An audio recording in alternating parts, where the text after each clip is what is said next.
What is the intersection of gender identity, race, and class? Imagine walking through a world where your experiences are shaped not just by one part of who you are but by how many parts come together. That's what the intersection of gender identity, race, and class is all about. It's about understanding how these social categories overlap and influence each other to create unique experiences of privilege and hardship. Gender identity is how someone personally perceives and expresses their gender, which might not match the sex they were assigned at birth. Race is based on physical features and ancestry, often linked to long histories of discrimination and systemic inequality. Class refers to economic status and social position, affecting access to resources like education, healthcare, and job opportunities. When these identities combine, they don't just add up. They create a whole new set of experiences. For example, a woman of color who is transgender and from a low-income background might face discrimination based on her gender, her race, and her economic situation all at once.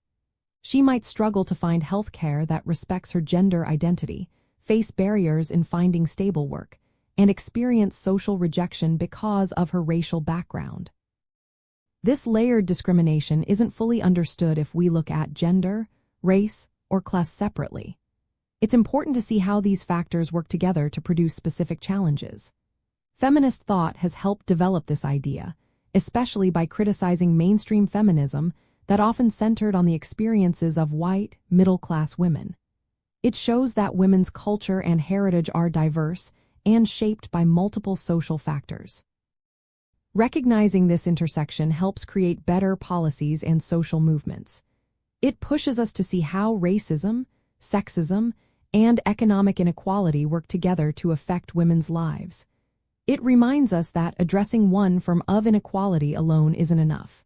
We need to understand the full picture to support women from all backgrounds. In the end, the intersection of gender identity, race, and class is a way to see how different parts of who someone is can combine to shape their experiences. It's about understanding that women's stories are varied and complex, and that their culture and heritage are influenced by many overlapping social factors.